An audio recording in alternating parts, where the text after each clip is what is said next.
Today we are taking a deeper look at Cuba, its current crisis, the political changes in Venezuela, and the island's increasingly complex relations with the United States, Russia, China, and major Latin American countries such as Mexico and Brazil.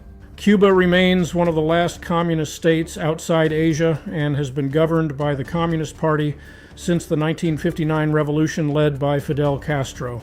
In recent years, however, the country has faced severe economic difficulties caused by declining productivity, shortages of foreign currency, U.S. sanctions, weak tourism revenues, infrastructure problems, and especially energy shortages.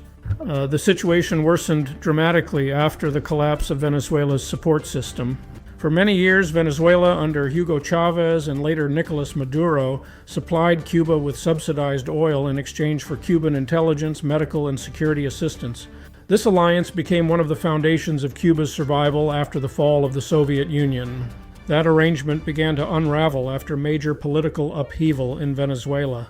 Earlier this year, Nicolas Maduro was removed from power during a U.S.-supported military operation that dramatically changed the political balance in the region. Venezuela's new authorities have since moved toward improved relations with Washington and Western financial institutions while attempting to restructure the country's enormous debt and revive oil production. For Cuba, the consequences were immediate and severe. Venezuelan oil shipments sharply declined, worsening blackouts and fuel shortages across the island. The United States then increased pressure further by threatening sanctions or tariffs against countries supplying oil to Cuba. As a result, Cuba is now experiencing one of its worst economic crises in decades. Reports describe long blackouts, transportation disruptions, shortages of food and medicine, and growing public frustration. Relations between Cuba and the United States have become increasingly tense under President Trump. The administration accuses Havana of cooperating with American adversaries, including Russia, China, and Iran. Washington has expanded sanctions, intensified economic pressure, and openly discussed the possibility of major political changes inside Cuba. Recent reports also indicate that the U.S. Justice Department may seek criminal charges against former Cuban leader Raul Castro, connected to the 1996 Brothers to the Rescue aircraft shoot-down incident. At the same time, there have been unusual diplomatic contacts. CIA Director John Ratcliffe recently traveled to Havana for rare meetings with Cuban officials, reportedly delivering a message that the United States could consider dialogue if Cuba undertakes major economic and political reforms.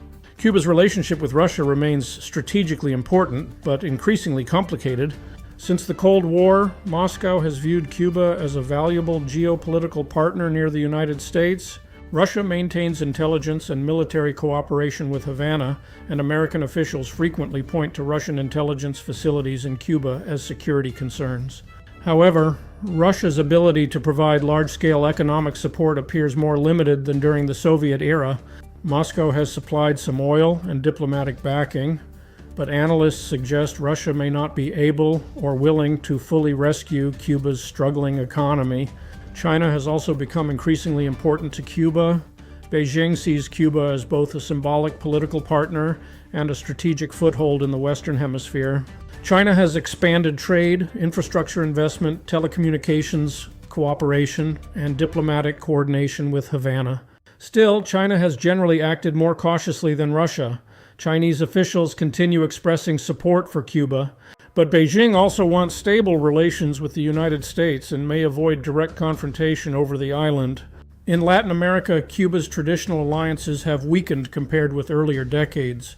Left-leaning governments in countries like Mexico and Brazil remain sympathetic toward Havana and oppose harsh U.S. sanctions, but they are also cautious about directly confronting Washington. Mexico, in particular, has attempted to maintain pragmatic relations with Cuba and at times supplied fuel shipments to help ease the island's energy crisis.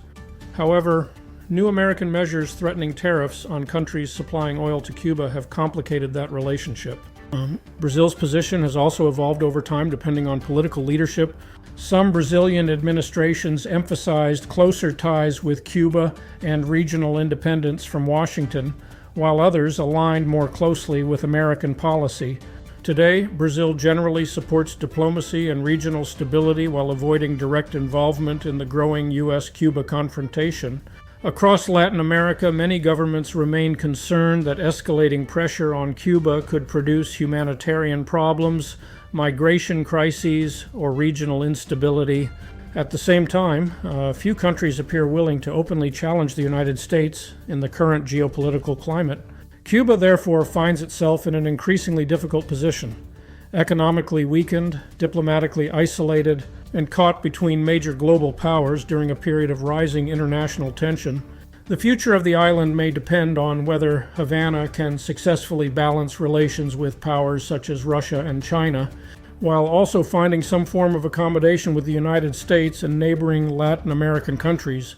What happens next in Cuba could become one of the most important geopolitical stories in the Western Hemisphere over the coming years.